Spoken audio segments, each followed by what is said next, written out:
Dear students,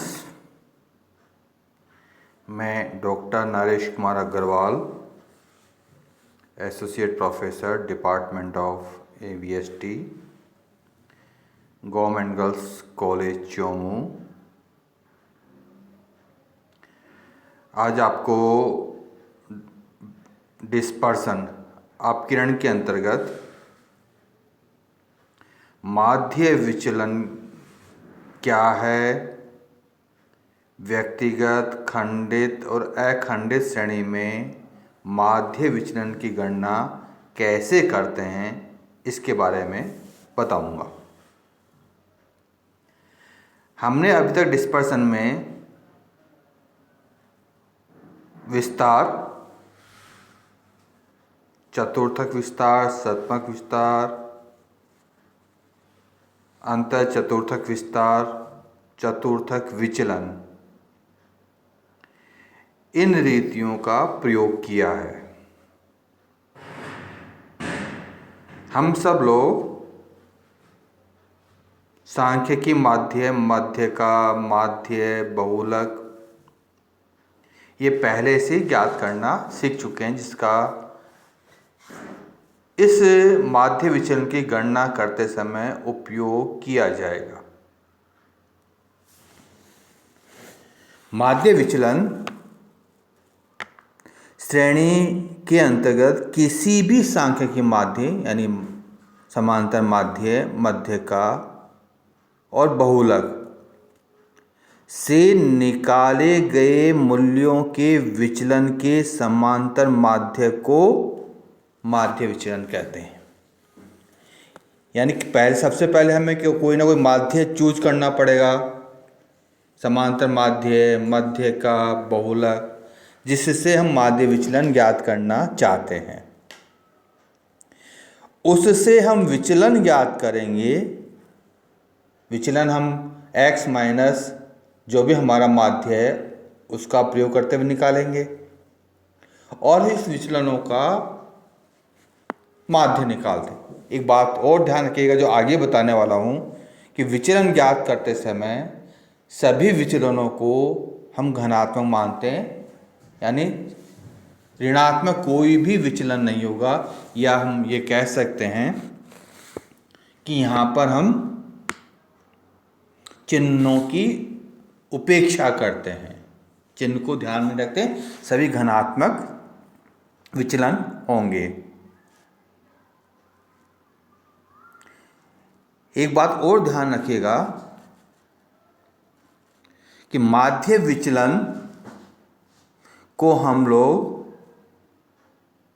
अपकिरण की प्रथम घात भी कहते हैं। यदि परीक्षा में अपकिरण की प्रथम घात पूछा जाए तो भी हमें माध्य विचलन ही ज्ञात करना है। माध्य विचलन जैसा मैंने पहले भी बताया, सबसे पहले माध्य का चयन करेंगे। अब प्रश्न उठता है कि हम किस माध्य से माध्य विचलन ज्ञात करें। यदि परीक्षा में किसी माध्य विशेष का उल्लेख किया है तो उससे ही ज्ञात करना है हमें। यदि समांतर माध्य से माध्य विचलन ज्ञात करने के लिए कहा है तो समांतर माध्य का उपयोग करेंगे। मध्यका के उल्लेख कर रखा है तो मध्यका का उपयोग करेंगे। बहुलक के लिए कह रखा है तो बहुलक का ही उपयोग करना है। लेकिन हमें केवल माध्य विचलन के लिए कहा गया है तो हमें मध्यका का उपयोग करना चाहिए। क्यों करना चाहिए मध्यका उपयोग? क्योंकि मध्यका से जो विचलन प्राप्त होंगे उनका योग सबसे कम होता है। समांतर माध्य और बहुलक की तुलना में यदि मध्यका से विचलन लिए जाएंगे तो उनका योग न्यूनतम होगा। दूसरी ओर बात है, सामान्यतः मध्यका का माप स्थिर होता है। इस कारण हम मध्यका का उपयोग माध्य विचलन ज्ञात करने के लिए करते हैं। दूसरी बात और बताएं कि विचलन ज्ञात करते समय हमें चिन्हों को ध्यान में रखना चाहिए। जैसे हमारा x बार है 10, हमारा पदमूल्य की संख्या है 10, तो 10 माइनस 10 0 होगा। यदि हमारा x बार ये हमने 10 याद कर रखा है, हमारी संख्या है पदमूल्य 8, तो 8 माइनस 10 माइनस के 2 होंगे, लेकिन यहाँ पर इसको 2 ही लिखे जाएंगे, माइनस चिन्ह की उपेक्षा करनी है। उसके बाद एक बात और ध्यान रखिएगा कि जो माध्य है यदि उसी से विचलन लिए गए हैं एक्चुअल माध्य से, तो समेशन विचलनों का योग ये हमेशा 0 होगा। और बाद में हम सूत्र प्रयोग करते हैं, व्यक्तिगत श्रेणी हो चाहे खंडित श्रेणी हो, दोनों में एक ही सूत्र काम में आते हैं। यदि हमने मीन डेविएशन से माध्य विचलन ज्ञात किया तो mean deviation equal to summation 2 parallel line खींचते हैं, उनके बीच में हमने डी एक्स बार लिखते हैं, डी एक्स बार से ज्ञात किया है। यदि हम डी मध्यिका से ज्ञात करें तो डी एम लिखेंगे। यदि हम बहुलक से ज्ञात कर रहे हैं तो हम डी जेड लिखेंगे। 2 पैरेलल लाइन का मतलब होता है कि हमने विचलन ज्ञात करते समय चिन्हों को ध्यान में नहीं रखा है और बाद में उसको n से डिवाइड कर दीजिएगा, तो हमें माध्य विचलन प्राप्त हो जाएगा। अब हम देखते हैं कि विचलन गुणांक कैसे ज्ञात करेंगे। तो जो भी हमारा माध्य विचलन आया है उसको संबंधित माध्य से विभाजित कर दीजिएगा। यदि x बार से ज्ञात किया तो x बार से विभाजित कर देंगे। यदि हम मीडियन से ज्ञात किया तो मीडियन से विभाजित कर देंगे। यदि हमने बहुलक से ज्ञात किया तो बहुलक से विभाजित कर देंगे और माध्य विचलन की गणना करेंगे। माध्य विचलन का उपयोग पहले बता रखा है कि जब हमको 2 श्रेणियों की तुलना करनी हो तो विचलन गुणांक काम आता है, कोएफिशिएंट ऑफ मीन डेविएशन। इसके आधार पर दोनों श्रेणियों की तुलना करेंगे। अब हम देखते हैं कि व्यक्तिगत श्रेणी में माध्य विचलन और उसके गुणांक की गणना कैसे करते हैं। तो व्यक्तिगत श्रेणी में माध्य विचलन ज्ञात करने के लिए हम 2 विधियों का प्रयोग करते हैं या 2 तरीकों का उपयोग करते हैं। एक तरीका हमारा प्रत्यक्ष स्थिति का, दूसरा तरीका हमारा लघु रीति का। दोनों से आंसर सेम आएंगे। परीक्षा में सामान्यतः पूछा नहीं जाता किस माध्य से करना है। जो विधि हमको सरल लगती है उसका उपयोग हम परीक्षा के दौरान कर सकते हैं। सबसे पहले हम प्रत्यक्ष स्थिति लेते हैं। प्रत्यक्ष स्थिति में माध्य विचलन कैसे ज्ञात करेंगे। जब प्रत्यक्ष स्थिति का प्रयोग करेंगे तो सबसे पहले, चूंकि आपको पता है कि मध्यका ज्ञात करनी यदि हमें, तो श्रेणी का क्रम व्यवस्थित होना चाहिए, चाहे वह क्रम आरोही क्रम हो चाहे अवरोही क्रम हो। यानी किसी भी माध्य से माध्य विचलन ज्ञात करें, यहाँ पर पहले श्रेणी को व्यवस्थित कर लीजिए, क्योंकि मध्यका के लिए श्रेणी को व्यवस्थित करना अनिवार्य है। हम सब लोग मध्यका ज्ञात करना जानते हैं, माध्य भी ज्ञात करना जानते हैं, बहुलक भी। उनका तरीका वही है जो हमने इससे पहले वाले चैप्टर में पढ़ रखा है। तो एक बार जो माध्य हमने ज्ञात कर लिया है उस माध्य से अब विचलन ज्ञात करेंगे और फिर विचलनों का योग करेंगे। पुनः ध्यान रखिएगा, विचलन ज्ञात करते समय सभी संख्या धनात्मक होंगी, कोई भी संख्या ऋणात्मक नहीं होंगी। यानी चिन्ह मत लिखिएगा। हम 2 पैरेलल लाइन लिखेंगे, उसके बीच में डी लिखेंगे। इसका मतलब एक्चुअल माध्य से हमने विचलन ज्ञात किया है और चिन्हों को ध्यान में नहीं रखा है। फिर उनका टोटल कर लेंगे और फिर जो हमने अभी फॉर्मूला देखा है उस फॉर्मूले में समीशन डी 2 पैरेलल लाइनों के बीच में यदि एक्स बार से ज्ञात किया तो एक्स बार, एम से ज्ञात किया तो एम, और यदि जेड से ज्ञात किया तो जेड लिखते हुए एन से उसको डिवाइड करना है। अब मैं क्वेश्चन करता हूं और उसको समझाऊंगा कि किस प्रकार से व्यक्तिगत श्रेणी में प्रत्यक्ष स्थिति से माध्य विचलन ज्ञात करते हैं। तो एक क्वेश्चन दिया हुआ है जिसके अंदर आपको मार्क्स दिए हुए हैं 5, 9, 12, 16, 31, 20, 25 एंड 34, यानी 8 विद्यार्थियों के एक तरह से आपको संख्याएं दी हुई हैं, उनके अंक दिए हुए हैं। आपको प्रश्न पूछा है कि मध्यका और माध्य द्वारा माध्य विचलन ज्ञात कीजिए। तो सबसे पहले इस क्वेश्चन को जब हल करें तो हमको इसको पहले क्रम से जमा लेना चाहिए। तो सबसे पहले 5, 9, 12, 16, उसके बाद 31 दिया हुआ क्वेश्चन में, लेकिन इससे ये सबसे बड़ी संख्या है जो लास्ट में जाएगी, उससे पहले 20 आएगा, उसके बाद 25, उसके बाद 31 और 34, इस तरह से हमने क्रम से इसको जमा लिया है। अब हमको यदि माध्य से ज्ञात करना चाहते हो, माध्य ज्ञात करना पड़ेगा। इनका टोटल करेंगे, x बार का total summation x upon n, तो इनका टोटल क्या, वो टोटल आया 152। 152 को आप डिवाइड कर दीजिए 8 से, तो हमारा आंसर आएगा 19। यह x बार होगा। इससे विचलन ज्ञात करने हैं हमको। एक बार मध्य का भी ज्ञात कर लेते हैं। तो मध्य का ज्ञात करने के लिए n+1/2 का सूत्र काम में लेंगे। n 8 +1/2, तो हमारा 4.5। क्रम संख्या 4 पर संख्या दी हुई है 16, क्रम संख्या 5 पर संख्या दी हुई है 20। 16 और 20 का एवरेज निकाल दीजिएगा, तो ये आएगा 18। यानी हमारा मध्य का ये 18 है और हमारा माध्य, समांतर माध्य ये 19 है। अब दोनों का विचलन ज्ञात कर लें। पहले हम माध्य से विचलन ज्ञात करेंगे, 19 से ज्ञात करेंगे। 5 - 19 14 बचेंगे, 9 - 19 10 बचेंगे, 12 - 19 7 बचेंगे, 16 - 3 16 - 19 3 बचेंगे, 20 - 19 1, 25 - 19 6 बचेंगे, 31 - 19 12 बचेंगे और 34 - 19 ये 15 बचेंगे।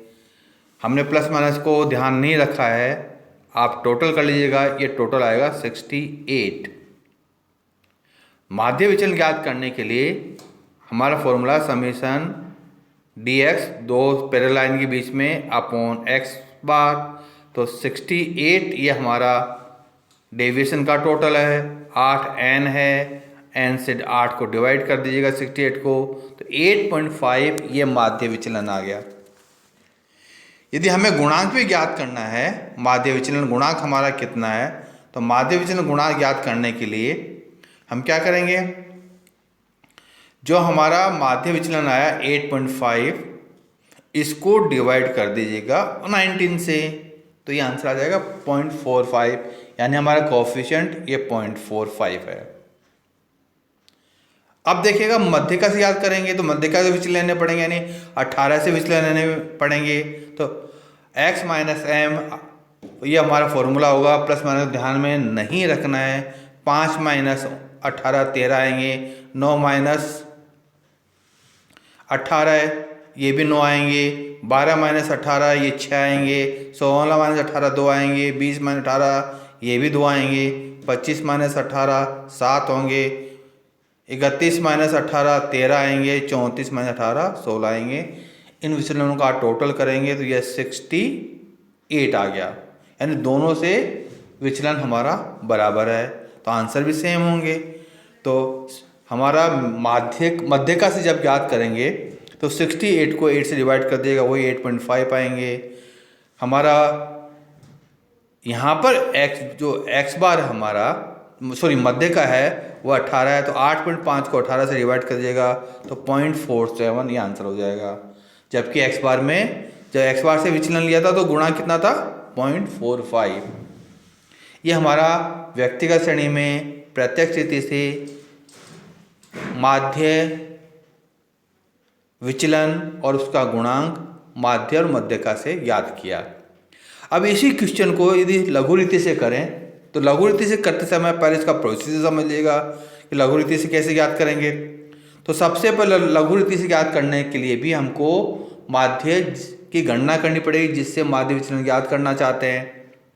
उससे हमको जो माध्य गणना कर ली हमने, उसके बाद में हम विचलन ज्ञात करेंगे।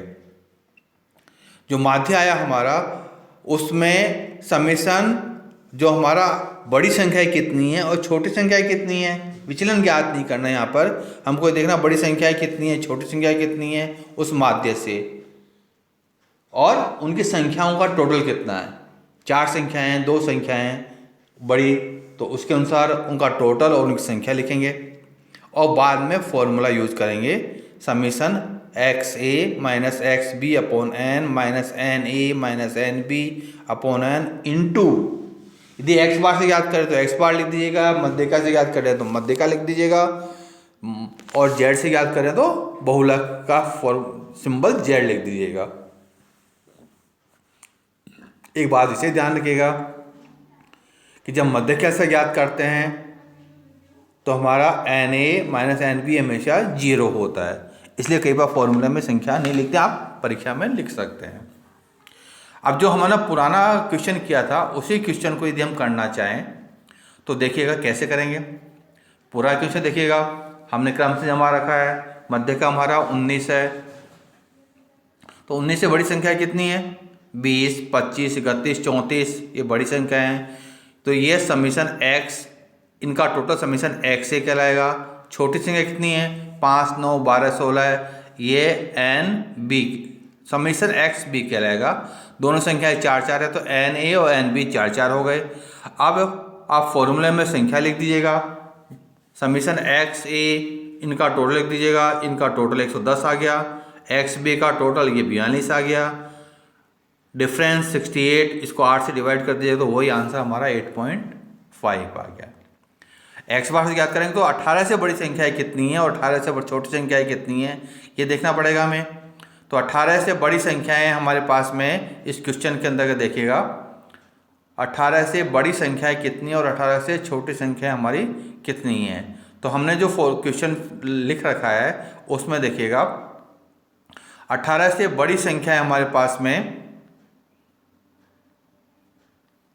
एक मिनट रुकिएगा, एक 18 से बड़ी संख्या है हमारे पास में व्यक्तिगत श्रेणी में है, 18 से बड़ी संख्या हमारे पास में है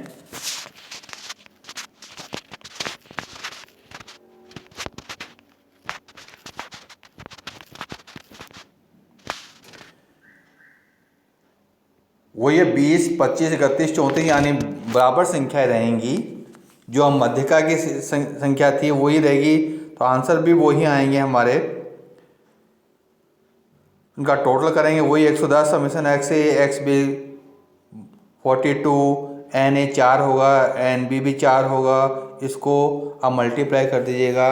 हमारे जो मध्य का जो हमारा माध्य का मूल्य 18 है, इसे मल्टीप्लाई कर दीजिएगा और एन से डिवाइड कर दीजिएगा, आंसर वही आएंगे हमारे जो हमारे व्यक्तिगत श्रेणी में प्रत्यक्ष रीति से हमने ज्ञात किया। तो प्रत्यक्ष रीति से किस प्रकार हम गणना करते माध्य विचलन की, ये हमने आज पढ़ा है। खंडित श्रेणी में और अखंडित श्रेणी में कैसे ज्ञात करेंगे ये मैं आपको अगले वीडियो में बताऊंगा। Thank you.